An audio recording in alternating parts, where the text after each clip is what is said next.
Assalamualaikum warahmatullahi wabarakatuh. Kami dari kumpulan 2 akan membentangkan tentang tajuk Perlembagaan Malaysia, isu dan cabaran dalam menjadi tiang seri integrasi masyarakat majmuk. Tanpa membuang masa, saya serahkan kepada pembentang yang pertama. Nama saya Muhammad Hazim Benjani dan saya akan menerangkan tentang definisi perlembagaan. Perlembagaan adalah satu set peraturan tentang hak, kuasa dan prosedur serta tanggungjawab pihak yang mengawal dan memandu hubungan di antara satu autoriti dengan autoriti yang lain dan juga antara autoriti dengan rakyat awam. Perlembagaan adalah sumber undang-undang tertinggi sesebuah negara dan ia juga berperanan sebagai panduan bagi pembentukan undang-undang sama ada di pihak kerajaan ataupun rakyat. Seterusnya, saya akan menerangkan tentang sejarah perlembagaan di Malaysia. Yang pertama, asas perlembagaan Persekutuan Malaysia ialah Perlembagaan Persekutuan Tanah Melayu. Seterusnya ialah berikutan kemenangan Parti Perikatan dalam pilihan raya Persekutuan pertama pada tahun 1955. Tengku Abdul Rahman telah dipilih sebagai Ketua Menteri Pertama. Pengembalan Perlembagaan Persekutuan Tanah Melayu merupakan langkah pertama ke arah membentuk kerajaan sendiri sebab Britain bersetuju untuk memberikan kemerdekaan kepada Tanah Melayu pada 1956. Untuk tugas pengembalan perlembagaan, Kerajaan British telah menubuhkan sebuah jawatan kuasa kerja yang terdiri daripada Wakil Kerajaan British sendiri, Penasihat Majlis Raja-Raja Melayu dan pemimpin-pemimpin parti. Pada Januari 1956, Tunku Abdul Rahman mengetuai rombongan ke London untuk membincangkan soal pengembalan perlembagaan persekutuan dan merundingkan tarikh kemerdekaan untuk negara. Pada Mac 1956, satu Suruhanjaya Perlembagaan diketuai Lord Reid telah ditubuhkan untuk merangka dan meneliti Perlembagaan Persekutuan Tanah Melayu. Suruhanjaya tersebut telah mendapatkan pandangan parti-parti politik, persatuan-persatuan bukan politik dan individu tentang bentuk negara dan bangsa bagi negara ini. Dalam proses runding cara itu, satu memorandum daripada Parti Perikatan telah mendapat keutamaan. Memorandum berkenaan disebut sebagai Pakatan Bumi, iaitu persetujuan antara secara bertolak ansur demi kepentingan bersama serta persetujuan menghormati hak-hak orang lain, menyentuh 5 perkara utama iaitu kedudukan Raja Melayu, kedudukan agama Islam, kedudukan bahasa Melayu, kedudukan istimewa orang Melayu dan kerakyatan sama rata. Seterusnya adalah perlembagaan yang diubah Suruhanjaya Reid ini iktiraf jawatan kuasa kerja sebagai Perlembagaan Persekutuan Tanah Melayu mulai tarikh kemerdekaan negara iaitu pada 31 Ogos 1957.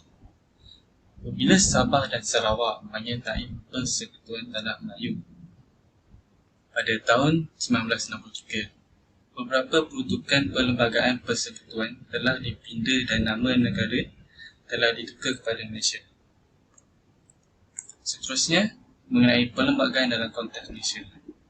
Perlembagaan dalam konteks Malaysia boleh dikatakan perlembagaan persekutuan adalah sebuah dokumen bertulis. Perlembagaan adalah kemerdekaan dan kedaulatan negara. Perlembagaan menyerahkan asas kenegaraan Malaysia. Perlembagaan direka bentuk berdasarkan kepada sejarah, budaya dan amalan negara. Perlembagaan mengambil kira kepentingan komuniti yang membentuk bangsa bagi negara Malaysia.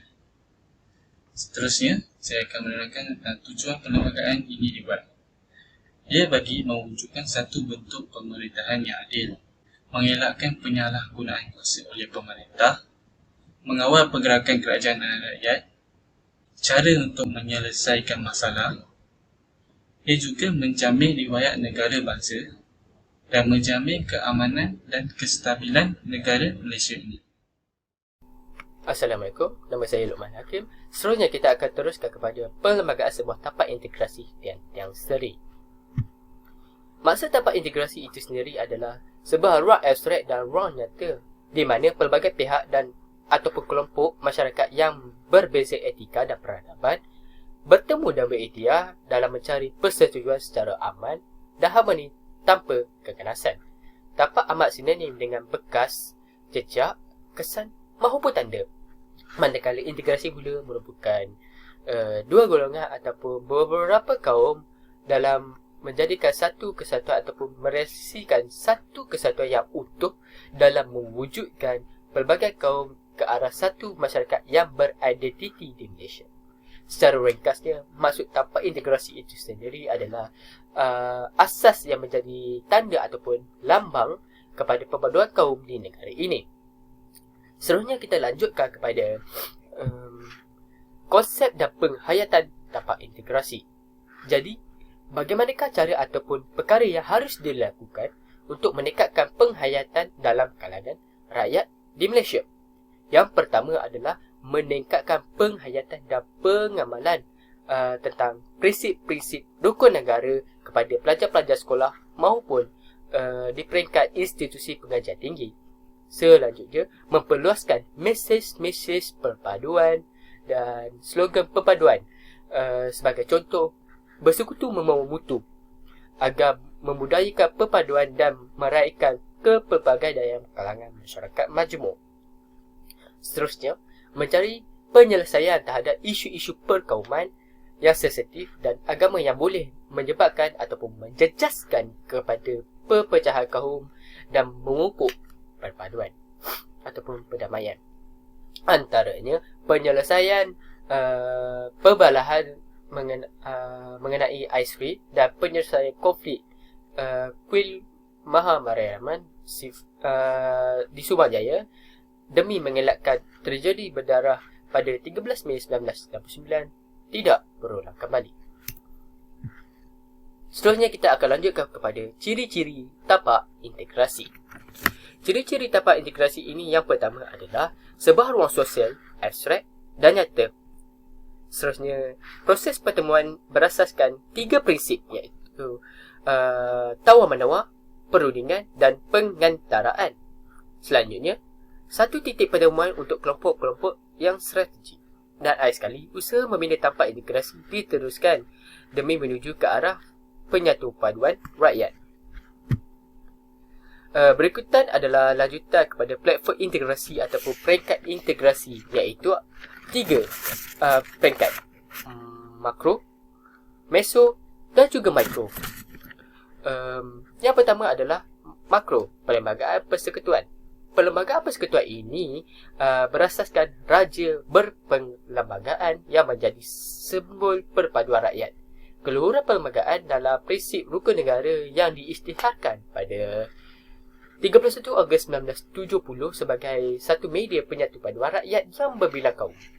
Oleh itu, setiap warga negara Malaysia perlu menghormati, menghargai serta memahami maksud dan kandungannya bagi mengelakkan kekacauan ataupun perpecahan antara rakyat. Selanjutnya, Wawasan 2020. Wawasan 2020 ini diwujudkan bertujuan untuk meningkatkan ataupun mengangkatkan Malaysia sebagai sebuah negara perindustrian dan maju sepenuhnya menjelang tahun 2020. Antara matlamatnya adalah mewujudkan masyarakat yang makmur dan mempunyai ekonomi yang bersaing, dinamik dan kental. Selanjutnya, mewujudkan negara Malaysia yang bersatu padu, yang mempunyai matlamat yang dikongsi bersama demi mewujudkan negara yang berintegriti atau beridentiti yang terdiri daripada satu bangsa Malaysia. Yang ketiga adalah memperkasakan sekolah kebangsaan.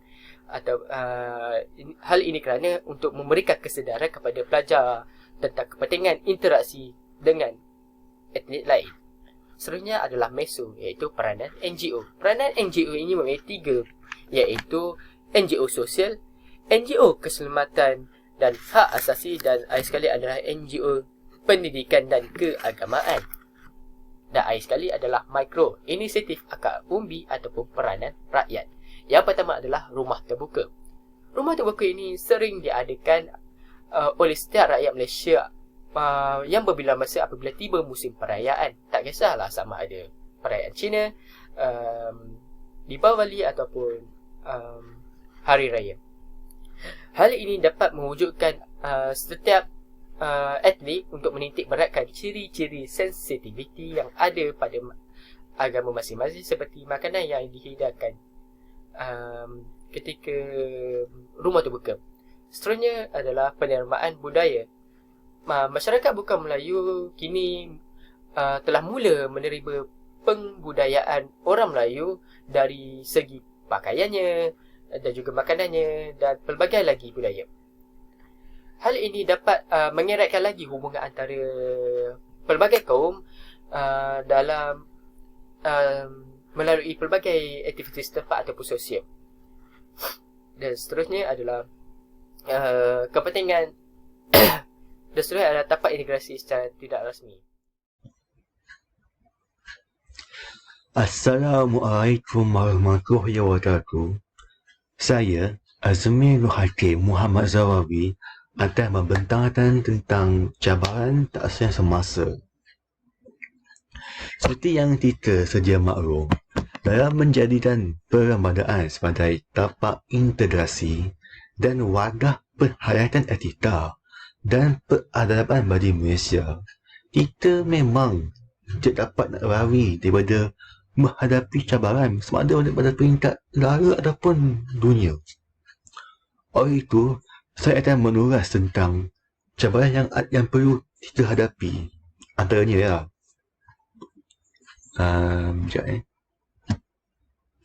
Yang pertama, cabaran dalam menertakan kerasunan sistem negara berpersekutuan. Kita mesti tanya pada diri kita, sejauh manalah kita mampu mempertahankan sistem Malaysia ini. Yang kedua, cabaran dalam menetapkan kedudukan agama secara umum dan Islam sebagai agama rasmi.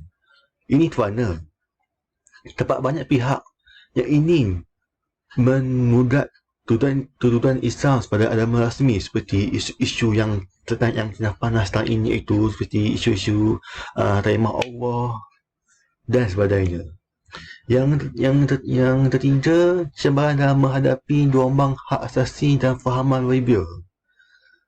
Sekarang ini banyak NGO hak asasi seperti Suatam yang ini membawa suara-suara untuk bebas bersuara tanpa batas dan fahaman liberal seperti LGBT.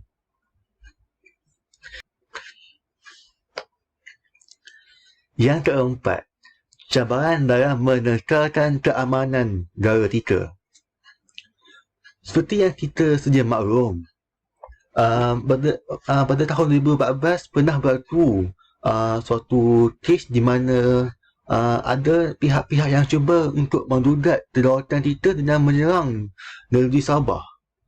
Siapa yang masih ingat?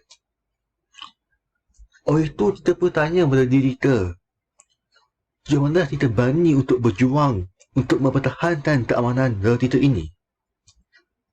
Yang kelima, cabaran dalam menekalkan perpaduan dalam masyarakat. Seperti yang kita sedia maklum, Malaysia ini merupakan satu negara yang unik kerana mempunyai penduduk yang berbagai kaum dan berbilang etnik. Dan seharusnya, dan ini bukan satu yang mudah untuk nak memupuk perpaduan sama kita. Seterusnya, sudah semestinya dalam apa jua cabaran masih ada langkah ataupun cara untuk mengatasinya. Oleh itu, semua warga negara dan budak Malaysia hendaklah berusaha dalam mengatasi cabaran yang sedang dan akan dilalui ini. Terdapat beberapa langkah untuk mengatasi cabaran yang sedang dilalui ini. Yang pertama, menanani sifat zaman budaya materialistik. Yang kedua, mengatasi keberbadaian. Yang ketiga, mengatasi faktor peredaran. Kita mesti mengaplikasikan konsep yang kita belajar selama ini. Kita di zaman sekolah contohnya, yang kita belajar tentang subjek civic, dan kita mesti menerapkan benda itu dalam diri kita ini. Yang kedua, kita mesti menyusun dan merancang suatu tindakan kita. Yang ketiga, kita mesti berasimilasi seiring dengan mementingkan zaman tanpa meninggalkan budaya terbendaan. Yang keempat, kita mesti lebih bersikap proaktif dengan menambah ilmu-ilmu agama supaya kita sentiasa sedar ataupun up to date dengan situasi yang terkini. Pihak berkuasa perlulah menghalang penyebaran ceramah tentang isu-isu liberal di Malaysia dan menekankan tentang bahayanya pengaruh pluralism di Malaysia ini. Oleh itu, demikianlah sedikit langkah-langkah untuk mengatasi cabaran-cabaran yang kita sedang hadapi. Tapi kita mesti sedia maklum bahawa kita mesti bersama-sama dalam satu perahu untuk berjuang bersama-sama menghadapi apa jua rintangan yang kita hadapi supaya kita mampu memacu Malaysia ke arah yang jauh lebih cemerlang lagi. Sekian daripada saya. Dan saya serahkan kepada pembentang yang seterusnya. Hai, Assalamualaikum. Nama saya Muhammad Aziz Syambil dari Pemaris dan saya akan meneruskan pembentangan dengan menerangkan langkah dan kesimpulannya. So, apakah langkah pengukuhan etika terhadap perlembagaan? Yang pertama, membina nilai nasional.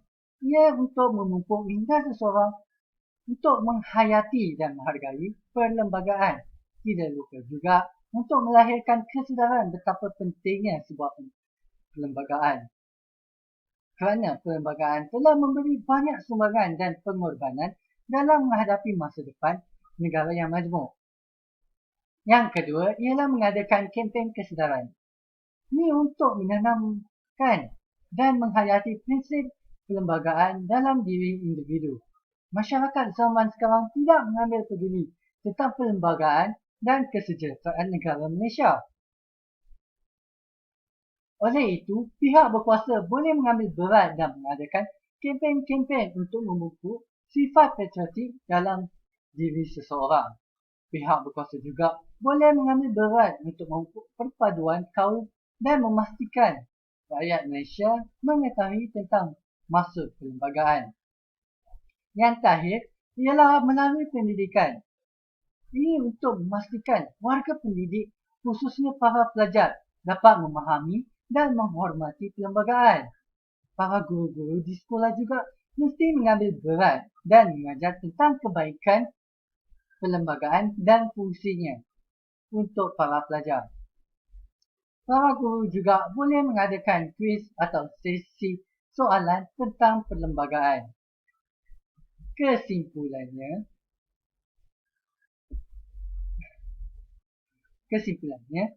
pentingnya perlembagaan di sebuah negara kerana perlembagaan mempunyai undang-undang dasar yang menentukan hala tuju negara tersebut. Kenapa pentingnya perlembagaan? Yang pertama ialah mengukuhkan perpaduan kaum. Setiap warga negara berhak untuk menganuti agama masing-masing tanpa diskriminasi.